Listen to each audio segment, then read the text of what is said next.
So let's talk about oxygen. Oxygen. It's the life supporting gas that keeps organisms on Earth alive and provides them with the energy to live. Oxygen is needed for all organisms, from plants to humans. Without it, there is no organism surviving unaided on an alien world. So, to make an planet habitable by such organisms, you will need about you will need enough oxygen for them to sustain them. For example, animals get their energy when they breathe in oxygen, which is then later broken down by in the respiration process. Plants do the same with themselves, and that's why they too need oxygen. So, for a habitable planet, you would need at least to make it habitable for most of the living organisms. You would need about 1,180,000 to 240,000 parts per million. So, parts per million means out of 100 air molecules, out of 1 million air molecules, about 180,000 to 240,000, that is 18 to 24% of the air molecules should be oxygen. It is recommended that the oxygen level be 209,400 ppm, which is close to that of Earth. So, to provide an better environment. So, now let's go to facilities. If we want to increase the oxygen, I have found two options. We can use cyanobacterial gardens or botanical gardens. So, if you want to start using either botanical gardens, you need to first increase the oxygen. Botanical gardens means like gardens on Earth. They need oxygen to live, and they produce oxygen in the process of photosynthesis. So now, then you might ask, then why are you using cyanobacterial gardens? Because cyanobacteria is not a plant; it's a bacteria. It doesn't need any oxygen for its living, and thus and it only uses CO2 to make its food and releases oxygen. So, millions of years ago, or during about after 1 billion years after its formation, this cyanobacteria, which formed appeared on Earth, started releasing oxygen into the lifeless atmosphere of the Earth. This made it habitable for today's today's organisms. So first, to increase oxygen, you will need cyanobacterial gardens. You have to keep them controlled, or else they can go haywire and keep on increasing your oxygen without control.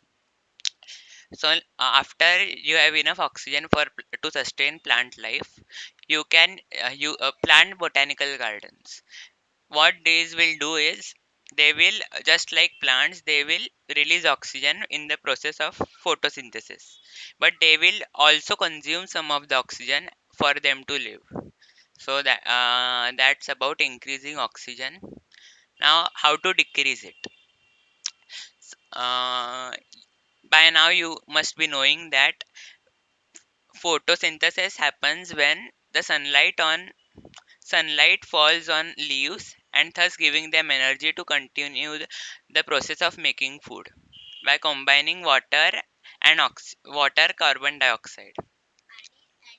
So, uh, as there is no light at night, plants don't produce any food at night, and thus don't produce any oxygen.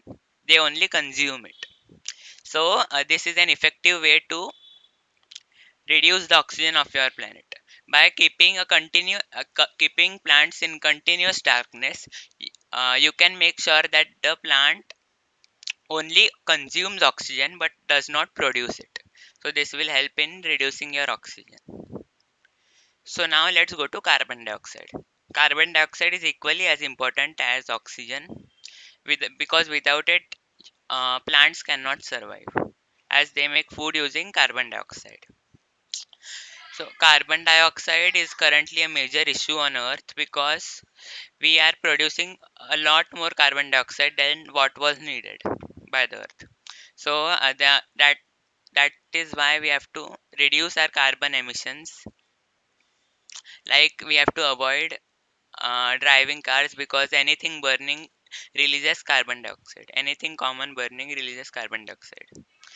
So for a proper environment, you would need about 280 to 320 parts per million of carbon dioxide.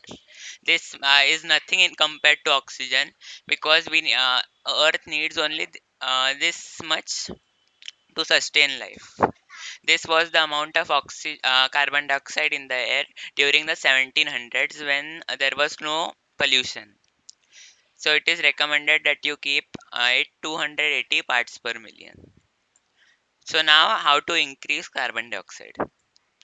Dark gardens. As we saw over here, when plants are kept in dark, they only release carbon dioxide but do not release any oxygen as they cannot make any food. So dark gardens can help in increasing the carbon dioxide in your atmosphere. So I've currently not found any option to decrease it, but I will update it soon. So now let's go to water, the last objective. There may be many more objectives, but these are the main objectives that are needed. So for water, I have found three facilities, heating facilities. So suppose your planet is covered with ice or has a lot of ice at its poles. So what you can basically do is you can just melt this ice, which will cause the ice to melt and thus release water. Or else you can cool the planet if your planet does not have any ice and instead has water vapor in its atmosphere. Cooling the water vapor will cause Cooling the planet will cause the water vapor to cool it along with it, and thus when it condenses it will form water. So these are the two options, means basically increase or decrease your temperature. So if you don't have any of these and want a faster method, what you can use comet redirection.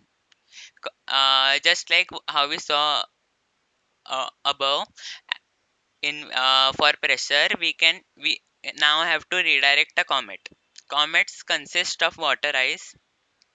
Many of them consist of water ice, and thus if you impact them on the surface of a planet, they will release water when the ice melts. So this is a good idea, easier idea, but will be practically difficult. So if you want to decrease water, we can use surface gardens.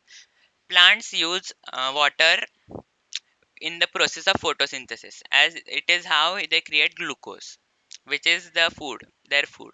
So basically they just separate the hydrogen and oxygen atoms and they combine it with carbon dioxide to create glucose. So that is how it works. So this is a very slow process, really slow process, but it will help. So this is how to decrease the water. So you can find this document in the description. I will post a link for it. And as I showed earlier, there is an app known as TerraGenesis. It has not sponsored us, but I play it. That's why I'm telling. So the developer of it has explained how all this matters: pressure, temperature, oxygen, and carbon dioxide and water. Not so you. I will just put a link in the description uh, for the those podcasts, so you can hear it in more detail. So thank you for watching. Sorry for the video quality if it wasn't good, but because this is my first information video, so please cope with it.